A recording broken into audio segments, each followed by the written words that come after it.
parle pas. Mais ceux qui l'ont croisée n'en sont jamais vraiment sortis indemnes. Son visage est figé, ses yeux cousus, et pourtant, elle regarde, elle attend. Annabelle n'est pas une poupée, c'est une prison, pour quelque chose qui n'aurait jamais dû être libéré. Tout commence en 1970. Une étudiante en soins infirmiers reçoit une poupée en chiffon, offerte par sa mère. Grande, douce, presque attachante. Elle s'appelle Annabelle.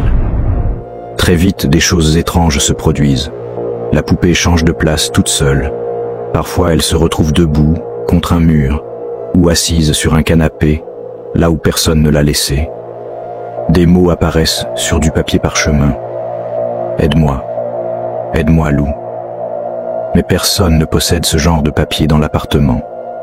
Un jour, Lou, le petit ami d'une des colocataires, se réveille paralysé. Annabelle est sur sa poitrine. Il sent des griffes l'étrangler. Mais la poupée ne bouge pas. Terrifiées, les jeunes femmes appellent un médium. Celui-ci affirme qu'il s'agit de l'esprit d'une petite fille, Annabelle Higgins, morte dans les environs. Une âme perdue, qui demande simplement à rester. Elles acceptent, elles donnent la permission. Mais très vite, les attaques reprennent, plus violentes, plus sombres. Lou est griffé profondément. La poupée semble apparaître dans des endroits fermés à clé. Des bruits, des rires, des pas dans l'obscurité. Les Warren sont appelés. Ed, démonologue, Lorraine, médium. Ils comprennent immédiatement. Ce n'est pas une petite fille. C'est quelque chose de bien plus ancien et bien plus dangereux. Ce n'est pas la poupée qui est tentée, c'est un esprit inhumain qui s'en sert, comme d'un canal, un leurre, pour se rapprocher et posséder. Les Warren procèdent à une bénédiction.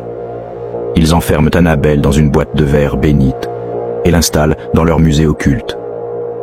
Un mot est inscrit sur la vitre. Attention, ne pas ouvrir. Depuis, on dit qu'elle n'a jamais cessé d'agir. Un jeune homme qui s'en est moqué est mort dans un accident quelques heures plus tard. Un prêtre venu la bénir a eu un accident sur le chemin du retour. Aujourd'hui encore, elle est toujours là, dans son cercueil de verre, immobile.